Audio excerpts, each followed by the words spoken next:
Ladies and gentlemen, welcome back to Added Time FPL, where I've just won the league. Look at the smug. All the expletives, I can't even. I give up. Yeah, it was a great week for me. No, it wasn't. Well, for you, yeah. For me. For me, it was a disaster. For those of you who don't know, I had my bench boost and I played it this week. I managed to get all the Crystal Palace attacking rewards. Who would have thought Crystal Palace beating Newcastle, by the way? Who would have thought Everton beating Liverpool, by the way? Who would have thought that our choice of captain in Salah would have been a complete flop because he didn't even feature. Well, he did for like 10 minutes in the first game. And then against Everton, he just did nothing. They were non-existent. So fair play to Everton. But I got 134 points, as you saw there, which is a great victory for me. That takes me to, I think I worked it out earlier, I'm clear of 150 or 152 points from second place. Did you clear 2,000? You just cleared 2,000 as well. Yeah, I cleared 2,000 points now as well. Yeah, I'm currently sitting on 2,083 points. My rank went from 400k because it was looking like a shocking season. Went from 400 all the way up to 203,000. So big jump, big move. Very happy with that. Mike had an interesting play, taking some negatives to try and balance out his team. Not really sure what happened. So he's going to tell us what he was thinking before we move on. It definitely wasn't Cunha Matata because it was a nightmare. It was an absolute nightmare. I was on the Cunha train because I thought Wolves were going to do well. Brought him in over Darwin, and then he gets pulled out of the first game, definitely. And I'm like, if I pull in the right players, I'm taking a negative 20. But with my bench boost, if my team does what Nate's team did, then I wouldn't feel the negative 20, right? No. It would be a success. But I did not jump on the Crystal Palace train. I jumped on the Liverpool should do well train, and Darwin blanks. These Dyers blank. Salah blank. Yeah. Like my only hope is Doku and Rico Lewis each score 30 points. That was my only hope, and they played today. So, yeah, the game week's not over. We've got a match tonight, City vs Brighton, to save your game week. I've got no more players left. It's very well within Doku's means to go and score 30 points. So who knows? Haaland also out now, so that my whole team was just a big. Yeah. It was like one of those races where you run the entire race and you get to the last leg of it. You can see the finish line. And then all of a sudden, that's when you decide you're going to trip, fall on your face. And that's it. But let's talk about that because you mentioned it now. Haaland being out. Firstly, hasn't really been firing on all cylinders this season. Has a lot of goals, but by Haaland's standards of what we saw in the first season, not really been performing. And now out with a muscle injury. Not sure which muscle. Must be a quite important one. Those synthetic AI needs updating. Yeah, they need to reboot his software for next season or for Champions League. But do you think we'll see Haaland feature in that double game week 37 that City have towards the end of the league? Or do you think he's injured? I do think that he is going to be a player to watch. And I think that there are going to be people who keep him and people who don't. But there's a big movement in FPL right now where people are saying that for the remainder of the season, this is a little bit of a hot take, the remainder of the season, do you take Haaland and Salah out your team? Do you take those two big hitters, premiums out, reinvest that money? Because if you look at the snapshot of the last 6 weeks and you look at those two big players, the points are not there. And if you reinvest that same money in other places, in potential places where smaller players are scoring hauls, right? Even though I know I messed up with Cunha, but he's a player who can haul. If we can target better fixtures with that money, so I think FPL is going to divide.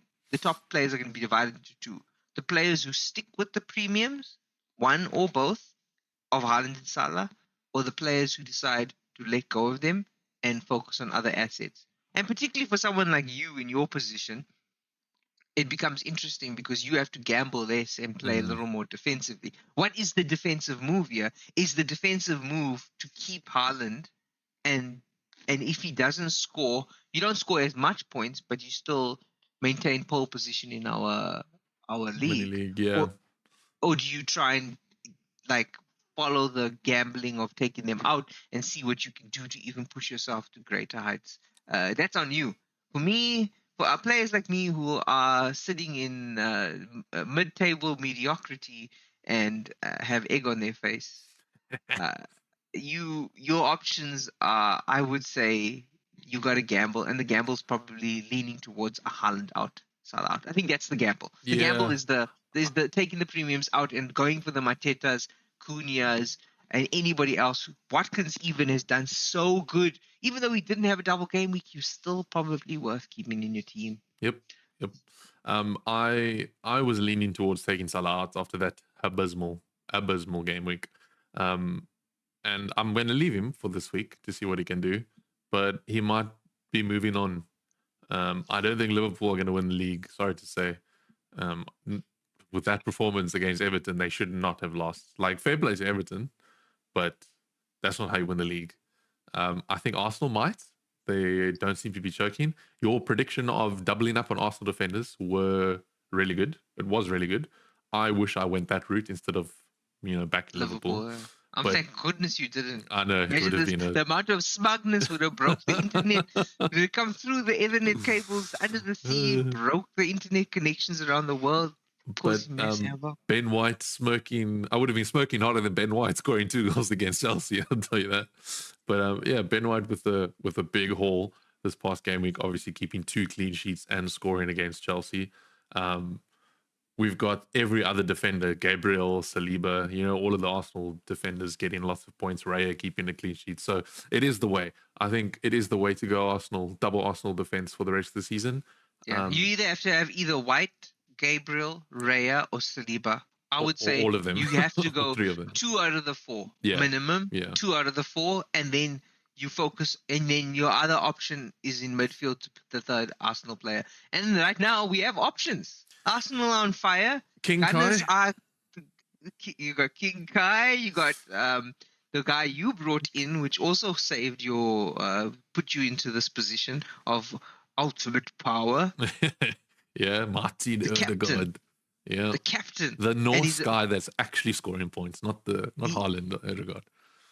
Odegaard is one of my favorite players in the Premier League, and he's always happy. He's always smiling, and he's passing the ball. He's calm, confident. He's strong. He's a proper leader, but he's also creative, and he just dictates play. He's just that old school type of midfielder. He's the closest thing to Cesc Fabregas that we've seen, I think, like at Arsenal. He's really good. He's worth it, and but I still think that I know Saka's returns over 2 game weeks wasn't that great, with 9 points. Yeah. And there is another hot take movement on the FPL world. Is it time to move off from Saka?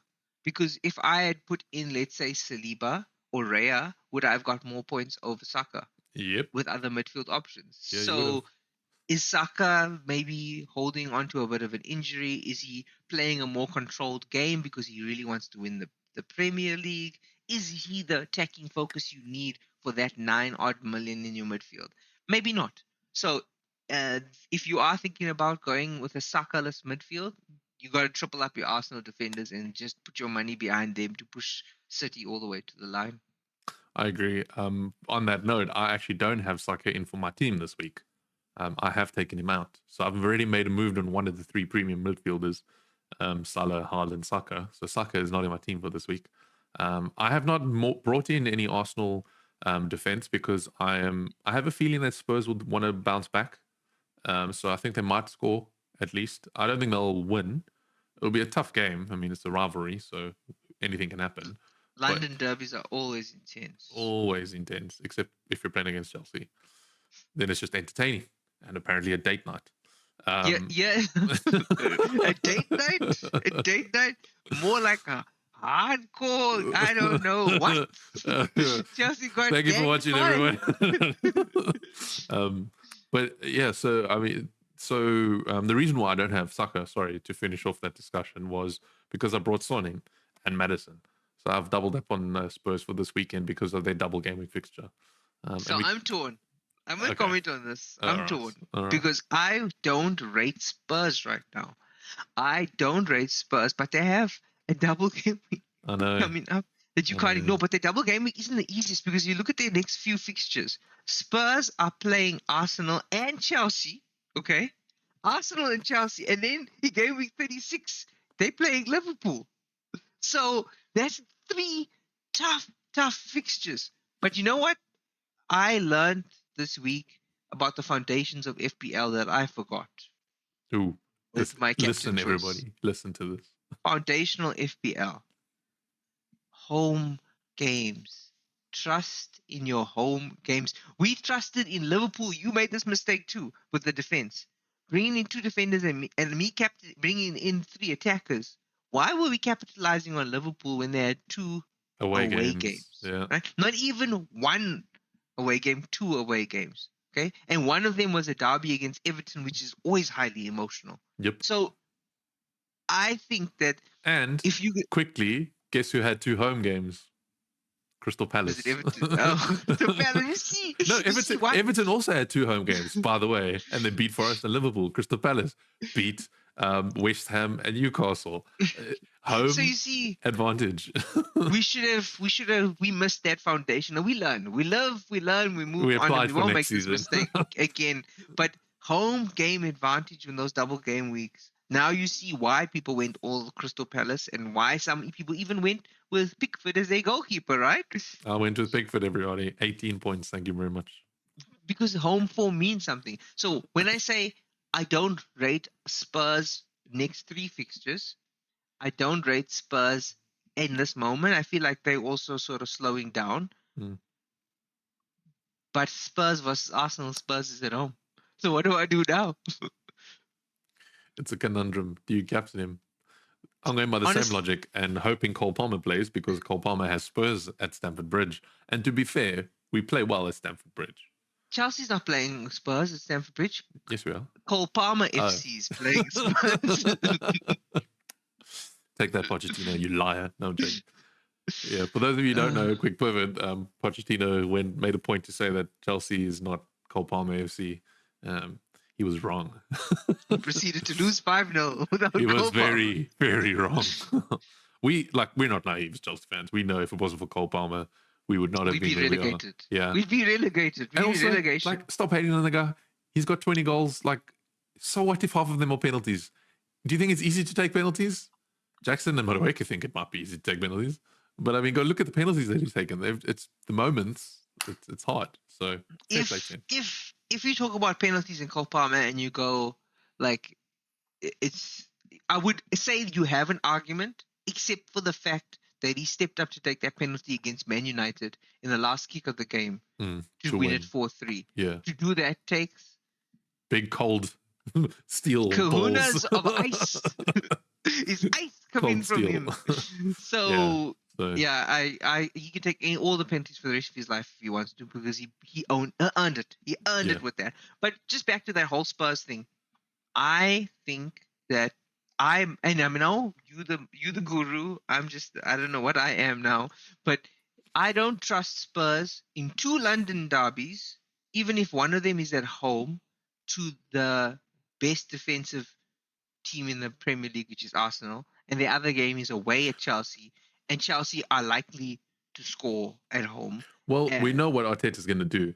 Arteta's going to park the bus for 88 minutes and then score 1 goal. Or Arsenal are going to do what Arsenal always do, score a goal in the first 10 minutes, make it 1-0, and just end the game like that. It's very possible. They'll sit back until you let them in to score 5. But that's what I'm saying. I think this shows that you made the right decision in taking Saka out. Because I think it's the type of game week where Saka does play masterclass more a than little bit. Yeah. But having Spurs players is my worry because I know it's a double game week, but I don't rate Spurs next 3 fixtures, and that's why I'm not going with any Spurs players.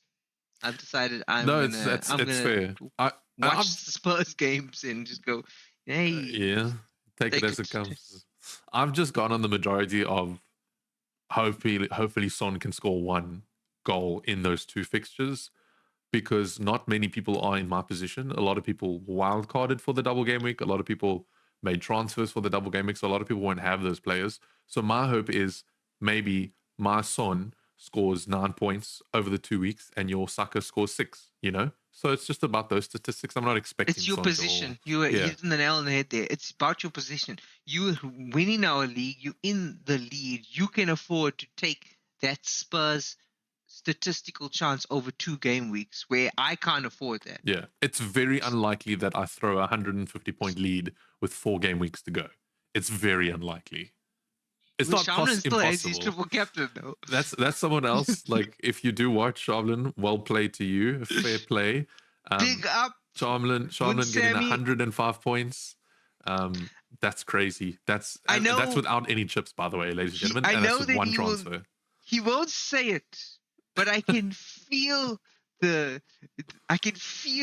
looking down at me from the top of the ladder going Too soon, Junior. So well up to Shamlin up there at the top of the league. Yeah. Taking my spot of second that I thought I had locked down. But between second and fifth, only 10 points separate them, so anything can happen. I mean, it's going to be hard. Like we did say, Shamlin has his triple captain, so our league is still, it's not out of the realm of possibility for him to get a bang over triple captain. If anything, I honestly would be looking at a potential Cole Palmer triple captain this week, just because of form, and he's back from injury and he has a point to prove. But maybe not this week, but maybe in 37 when Chelsea double up again and play against Forest and Brighton. But there are 2 away fixtures, so we've learned. We live and learn. So that's something for Charlotte to figure out. I don't have my triple captain, so I'm not going to worry about it. I do, however, have a bench boost. Mike, tell us how your bench boost went. Yeah, it boosted me out of the top 3 and out of contention for the title. That's where it took me. It was like, you know, that moment in Fast and Furious when the guy's trying to hit the NOS for his boost and it's not working. That's what happened. What happened. I'll tell you now that my bench boost will be played in 37 when United and Chelsea double up. I'll put United on my bench and then I'll boost those players because I still have him in my squad. But that'll be my play. Look, it could have been worse. 3 players are not going to play in my game week at all. Palmer, Gusto, and Haaland. So where my bench boost was supposed to give me 3 extra players, what it actually did was just offset the fact that I didn't have to choose the right 3 players. So I still have Doku and Lewis to sort of bring me some sort of points, and a lot of you guys don't have any city players this week. So, you know, it's still I'll recover a little bit, but I don't have hope for much. But let's look at, so we know that Spurs is a tricky one to decide. And we know Chelsea, and so everybody's aware. If you don't know, now you know. Chelsea have a double game week, and so do Spurs. Yes, sir. But Chelsea's double game week and Spurs double game week ends on Thursday at the Bridge against Spurs. Yeah. So it's not the funnest of game weeks in terms of capitalizing on that fixture. No. But here's the big question. Big question for you. And we talked about it now. Cole Palmer FC. Do you captain him this week? Yes, you do. I think you captain him. If you have to toss it up, you're going to captain someone from a double game week, presumably. Your options are Palmer, Maddison, or Son. You're not captaining Maddison. Let's just be serious. He hasn't showed enough recently. You're not captaining Son because his form, same boat as Maddison. They haven't really been showing. They can easily well haul, but Cole Palmer's proven, and he's got 1 game at home. So, and I'm pretty sure he'll get a penalty kick within those 2 games. At least one. At least 1. So I think I'm going to Cole Palmer this week. I think it's a no-brainer. Yeah, he's the best captain choice this week. And I think it's one of the first game weeks where he's the out and out. Like, there's been times when he was the best captain choice, but we always thought he was second or third. This week, he's 100% the best captain pick for everyone. And I will not be surprised if he is the most captain player on FPL this season for the first time. Yeah. The most captained this week. Any other games that you're looking at this week going like or teams that you're looking at going? Because I'm kind of writing off Liverpool right now. I don't know what to I say. am looking at Newcastle versus Sheffield, but after their abysmal performance against Crystal Palace last night, I have no idea on if I should Sheffield put did my faith decent in them. against United too. They It did. wasn't like a walk in the park No, for United it either. wasn't. But I mean, Newcastle are playing at home against Sheffield. For those of you who don't know or aren't aware, the last time Newcastle played at home was against Spurs, and they won that game 4-0. So I back them to win against Sheffield. Who knows? Maybe Isak becomes a pick. Maybe he becomes a captain shout. I don't know, but he is someone that I'm watching for this game week because of that home fixture. Yeah, that's a good one. I've got Alt Nori for the home game against Luton. So I was the whole point with Alt Nori, if you were unaware, is that he's actually been playing as an attacking player, even though he's Yeah, down as defender. He's been playing in the front three sometimes because of the injuries at Wolves. yeah. So it didn't pay off for me this week because of all the injuries Wolves had in other places, and it didn't work out. But I still think that that's also targeting Sheffield and Luton as places where lots of goals can be conceded. Uh, means Newcastle and Wolves have some points, Yeah. points to make, points to My prove, points. my other forward that I'll be looking at, just because of my Haaland not being able to play this week, will be my backup striker, Muniz. So Muniz is playing against Crystal Palace at home. So Fulham are playing at home, which is also probably another fixture, not to captain, but a player to look out for. He could haul. Most people would have him, I assume, or some other cheaper forward, unless you spread your funds and still have Watkins. Hold up, let me get this straight. So everybody and their mother, besides me, bringing in all the Crystal Palace players, gets all these thick points, okay? And then get rid of And them. now you're saying that Crystal Palace is going to lose because Muniz is going to score and win this game. This is what's going on. What color am I wearing, bro? Wearing the Fulham colors. Undercover Fulham. I don't think Crystal Palace win this weekend. They've had it too good. So what do all who do all the people do? They have three. I know not everybody played the free hit. What do you do with your Crystal Palace players? Is there anyone you keep? Well, not for me, no. Because of the free hit. For those of you who don't know, free hit, your team defaults back to how it was before the game week started. So any transfers that you made that week anyway don't save before the free hit being played. So my team's defaulted. I never had Crystal Palace players. For those of you that brought in Crystal Palace players, I would say the only ones to keep would probably be Mateta, just because of him being 5 mil or 5.1. He is your third backup striker, because if you have Mateta, Haaland, and Solanke, or Mateta, Haaland, Watkins, or whatever your plan is, you're playing Mateta over Haaland this week. So I would play him, but I would maybe look to move on one of the other Crystal Palace players towards preparing for a double game week. Maybe you need Garnacho for United. Maybe you need Cole Palmer and you didn't have him. Or maybe you need Madison, just to spread out your team to plan for the end of the coming weeks. But that's just my take. I don't think Crystal Palace haul again like that again. It was very rare for them to do so. So Speaking about Man United, I just want to apologize to all the Man Coventry United fans in general. Oh. No, well, just because a few weeks ago I was like, Man United are not consistent. Ever since I said that, they became consistent scorers. And you can fill, and this is what you did. You fill your bench with Man United players, and anytime you have an injury, just a Man United player comes in and ticks over your points for you. There we go. Right? Fernandes, Garnacho, those are, I mean, they stay away from Sancho, but Fernandes, Garnacho, those are players that I think have overperformed considering the mixed bag of results that that United have had this season so far. And I don't put it past them to be in the point. I mean, okay, I don't know, no one's talking about this, but Fernandes this is Fernandes' last like 6-7 games. Okay, starting with City, 27, 5 points, 11 points, 1 blank, 2 points, 8 points, 9 points. In the last 2 games, 15 points and 18 points. This is Bruno, Borges, Fernandes, right, with 1 blank in like 7 games, 2 blanks in like 12 games, and the last 2 games he scored over 30 points. Are you telling me that he's not on your radar? You Is a know, single pick in you the know what build-up towards happens. a double game week in You- 37? He very well might be, but you know what happens in the FPL community, from what I've gathered, is that when a big player or when players haul, they're unnoticed.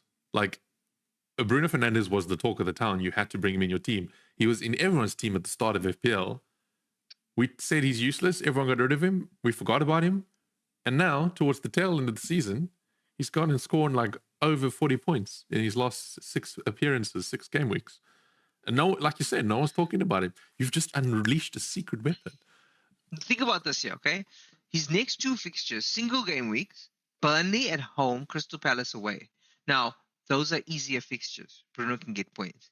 His double game week in 37 at is Old against Trafford. 2 tough teams, but they at home. It's Arsenal and Newcastle, but both at Old Trafford. And what did we say about home games? Hey, pop off, you, the Over home the next team. 3 games, I think one of the most, I hate to say it, but one of the best players you could probably bring into your team if you're going to replace Saka or Salah is Bruno Fernandes. And on that bombshell, We just did out of time.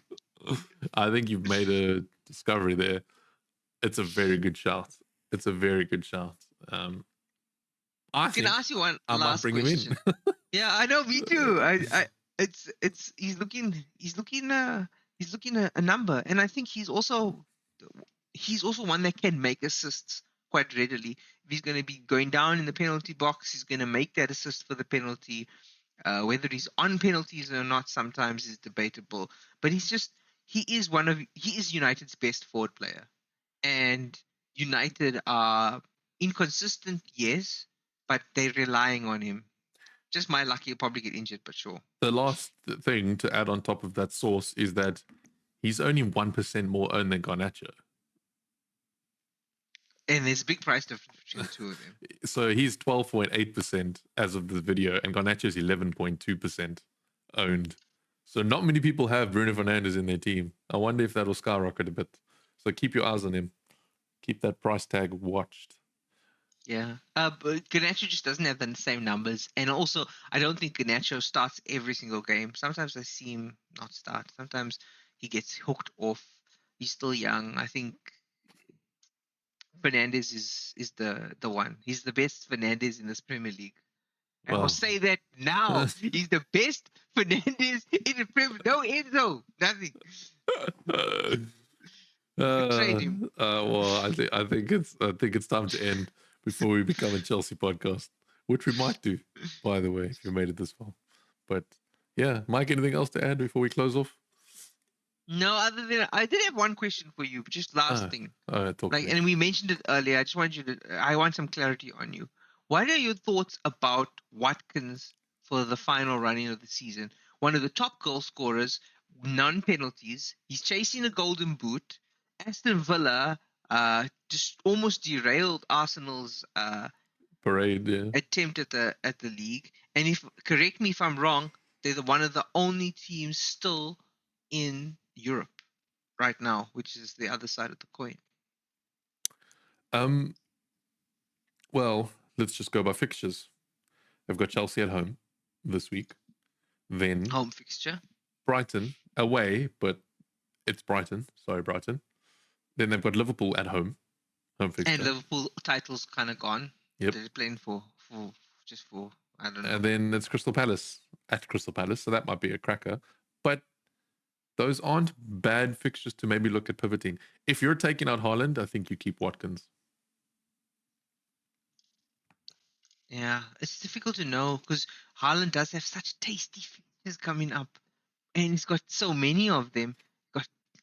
He's got like 34, 35, 36, 37, 37. Like he's still got so much more to play, but when's he coming back? Yep. Anyways, we'll end on that. On thoughts about Watkins and Haaland for this weekend coming up and for the rest of the weekend. But I think the hot take for this week is Bruno Fernandes. That is if people bring him in, we know it was because of this podcast. But thank you guys for watching. Thank you guys for watching. Subscribe if you haven't yet. It's just the button down below. Just there. We'll catch you guys next week.